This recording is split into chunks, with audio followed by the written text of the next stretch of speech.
Selamat siang Ibu Rati dan teman-teman. Kami dari kelompok Batu Kenangan, solusi alternatif dari pemakaman di perkotaan di bidang manufaktur dan teknologi terapan. Saya David Christian. Dan saya David John Nicholas. Kali ini bersama dengan narasumber. Gagan Gunawan. Selamat pagi Pak. Kalau boleh tahu Pak, Bapak atas nama siapa Pak? Gagan Gunawan. Oke, Bapak Gagan Gunawan. Kalau boleh tahu nih Pak, Bapak kan usaha batu nisan ya Pak ya? Bapak usaha batu nisan ini udah berapa lama Pak ya? Udah sekitar 20 tahun lebih. 20 tahun. Kalau misalnya Bapak produksi batu nisan ini, kira-kira ada variasi produknya nggak Pak? Bahannya dari marmer sama granit. Dan juga yang corak, jadi dilapisin sama pasir granit. Oh, dari pasir granit ya Pak? Saya ingin bertanya lagi Pak ya. Ini berapa lama Bapak melakukan usaha ini Pak? Usaha ini kemungkinan kurang lebih ya 20. Saya aja di sini udah 20 tahun ya. Kan ini joinnya sama kakak saya ya. Kakak saya di sini merintis udah sebelum saya udah 10 tahun, mungkin sekitar 30 tahunan lah di sini. Jadi usaha keluarga ya Pak, usaha keluarga aja.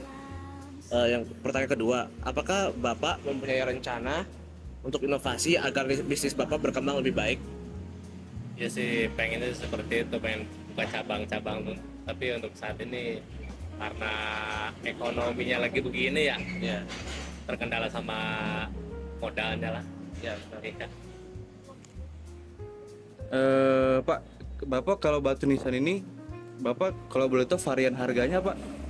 Itu sekitar berapa Pak? Dari 150 sampai ya 1,5 juta ada, yang 3 juta juga ada, tergantung dari bahan sama ukurannya.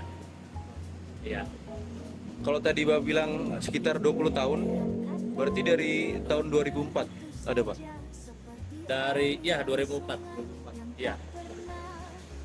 Itu Bapak selama 20 tahun ada sempat pindah-pindah tempat nggak Pak? Atau dari dulu di sini? Kalau ini kan yang utama nih dari kakak saya yang ngelanjutin usaha ini.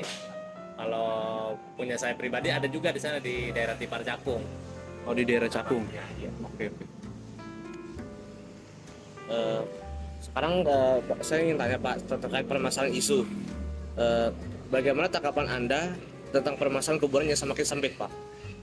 Iya, emang kalau di Jakarta kan contohnya di Budi Dharma ya, sekarang udah ditutup kalau untuk pemakaman baru. Tapi yang diperbolehkan sekarang yang ditumpuk, boleh di Budi Dharma ya contohnya. Bisa ditumpuk sampai 2, 3 orang, 4 orang. Tapi ada juga yang baru sekarang yang di Rorotan di situ.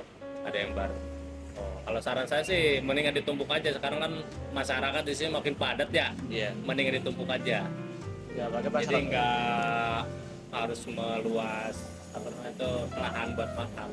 Ya. Apalagi populasi Indonesia sekarang udah keempat tertinggi di dunia kan. Ya, Mulai ya, Pak, kan kemarin sempat ada pandemi COVID tuh Pak. ya. Nah itu ngaruh ke bisnis Bapak nggak Pak? Atau dan kalau misalnya ngaruh pun itu ngaruhnya seberapa signifikan ya Pak? Pengaruh kalau yang awal sih emang berpengaruh, soalnya kan waktu COVID itu nggak boleh ada kerumunan tuh, ya nggak boleh ke makam, jadi makam-makam juga ditutup semua, nggak boleh ke situ. Nah di situ ekonomi penjualan juga menurun. Nah setelah beberapa tahun 2022 lah mulai bangkit lagi, alhamdulillah. Pada saat itu pemanasan pesanan juga makin banyak. Ya, alhamdulillah meningkat lebih banyak. Oke Pak. Mana di sini? Ini. Oke, kan tadi kan ada sempat isu kalau misalnya tanah di Jakarta itu makin sempit Pak. Otomatis makanya ada muncul solusi yang kuburan orang tuh ditumpuk gitu ya. Ya. Bapak ada solusi nggak Pak atau pandangan lain selain daripada kalau kuburan itu ditumpuk gitu Pak? Saran saya sih cuman ditumpuk aja, saran itu mah cuman ditumpuk doang sih. Gak mungkin kan kalau orang Islam sampai kayak agama yang lain dibakar kan. Soalnya dari agamanya kalau orang Islam nggak ada. Mendingan ditumpuk aja sih jalan salah satu. Kecuali kalau misalkan kakak ya, KTP-nya KTP di luar DKI, mendingan disuruh dibawa ke daerahnya aja, ke kampung halamannya aja. Soalnya kan di halaman kampung halaman kan masih luas tuh, banyak pemakaman masih pada kosong. Nah jadi saran saya mah kalau misalkan orang luar meninggal di Jakarta ya, dikasih fasilitasi ambulan lah ya, fasilitasi ambulan supaya bisa mengantarkan ke sana. Soalnya saya sering komunikasi sama masyarakat yang terkendala ekonomi karena ambulannya yang mahal gitu. Iya, jadi orang tuh nggak segan gitu kalau menguburin di kampungnya itu karena ekonomi. Karena ekonomi Pak ya. Sekarang saya ingin tanya tentang kremasi ya Pak ya.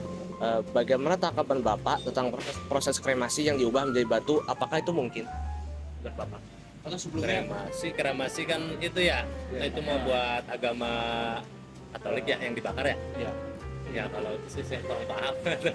Kalau jadi batu setahu saya sih jadi abu aja, dimasukin ke tempatnya ya, ditaruh aja. Kalau jadi batu sih ya belum pernah dengar saya. Karena menurut kita tuh kalau dijadiin batu tuh bisa dijadiin memorial untuk keluarganya itu, jadi secara solid. Ya. Memang kontroversial sih Pak. Jadi sebelumnya kan gini Pak, kita kan tugas kuliah nih ada kayak rencana bikin bisnis. Bisnisnya itu semacam mungkin sekarang kan udah ada tuh yang mayat dibakar. Itu katanya sih jadi solusi karena lingkungan di Jakarta yang semakin sempit, makanya ada yang dibakar. Nah kita tuh kayak kasih alternatif lain selain daripada dibakar itu, nanti dari abu kremasi itu dibentuk lagi jadi batu gitu Pak, jadi kayak sebagai batu mengenang gitu. Kalau boleh tahu nih Pak, pandangan Bapak terhadap bisnis kita itu gimana ya Pak? Batu tadi ya. Iya. Kalau orang Islam sih, kalau menurut saya sih jangan dibakar, kasih nggak tega saya ngeliatnya. Iya. Ya untuk sebagian agama sih ya mungkin boleh-boleh aja kali. Sesuai adatnya. Iya, sesuai adatnya. Kalau orang Islam mendingan lebih baik dikubur dah. Iya.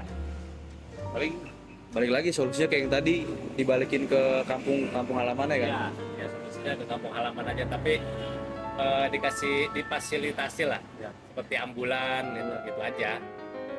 Nah, kendalanya orang-orang tuh seperti itu, kendalanya itu karena ekonomi. Sewa ambulan aja dari sini ke kampung halaman kan nggak cukup biaya sedikit. Ya. Perjalanan bisnya lagi kan lama Iya. kan? Keluarga kan keluarga. Terutama itu dah ambulan mahal. Soal selanjutnya Pak ya, apakah dengan proses pembuatan yang dari batu itu akan ramah lingkungan atau tidak? Di batu apanya? Dari yang di bisnis kita kan, tadi kan Abang nggak setuju nih Bang. Ya. Iya. Tapi kalau menurut Abang, kalau dari segi lingkungannya, itu gimana tuh? Secara ekologi. Yang pembakaran itu. Ya, pembakaran mayat. Iya. Kalau mungkin kalau itu kan ada tempat khusus ya. Saya juga kurang paham sih, belum pernah ke sana. Kalau yang dibakar-bakar belum pernah saya. Tapi menurut Bapak itu relevan nggak untuk zaman sekarang? Kayak biasanya lebih itu kan lebih mudah. Iya. Emang sih lebih mudah sih. Tapi ya gimana, tergantung agamanya juga. Iya. Biasanya kan orang mau kremasi kan gara-gara biayanya lebih murah kan gitu. Oke Pak, pertanyaan selanjutnya, kan Bapak kan usaha batu nisan nih Pak. Ini kalau produk batu itu tahan lama nggak Pak? Kalau misalnya tahan lama pun itu bisa sampai berapa lama gitu? Kalau tergantung bahannya juga sih. Kalau bahannya dari granit itu lebih tahan lama, soalnya dia bahannya kan lebih keras daripada marmer. Jadi kalau kehujanan, kepanasan dia lebih kuat kalau pakai granit. Ya, kecuali kalau pakai marmer kan dia bahannya empuk. Kalau buat di luar ruangan Kalau kehujanan kepanasan dia lama-lama terkikis, mengkilapnya juga cepat hilang. Gitu. Bagusan saran saya kalau bikin batu nisan pakainya granit. Granit. Iya, pakai granit. Kalau piramid tadi pak? Marmer. Marmer. Ya. Kalau marmer kurang bagus kalau buat batu nisan ya. Soalnya kan di ruangan terbuka, kehujanan panas. Iya, terkikis. Grafirannya, tulisan. Menurut Bapak, dalam proses yang ada, apakah menurut Anda ini memakan biaya yang lebih murah daripada pemakaman nggak yang kremasi? Kalau kayaknya sih lebih murah yang itu, yang kremasi ya. Oke, kita sih pengen lanjut nanya Pak terkait inovasi Pak. Selain tadi yang Bapak bilang mau bikin cabang-cabang tuh di berbagai tempat, Bapak ada pikiran untuk inovasi lain nggak Pak? Entah mungkin dari desain produk Bapak, mungkin batu nisannya ada, atau mungkin dari pelanggan mungkin ada request lain gitu Pak? Kalau menurut Saya Bapak? sih tergantung request itunya, pelanggannya pengennya seperti apa, saya bikinin aja begitu. Iya. Kalau yang sekarang ngikutin zaman sekarang bisa seperti ini ya, yang seperti buku gitu ya, kayak yang bagus-bagus. Pokoknya saya kalau misalkan pelanggan pengennya seperti apa, ada contohnya saya bikinin, gitu aja. Berarti Abang udah ada pelanggan ya Bang ya?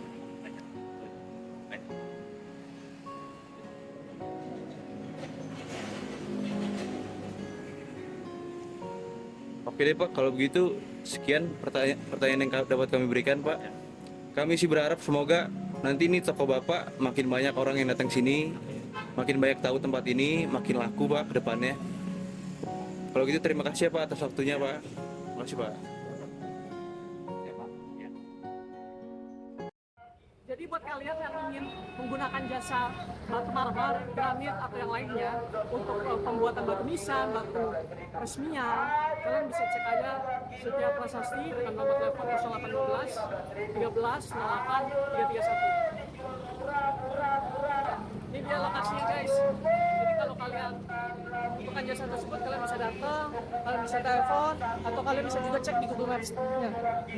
Sekian, terima kasih.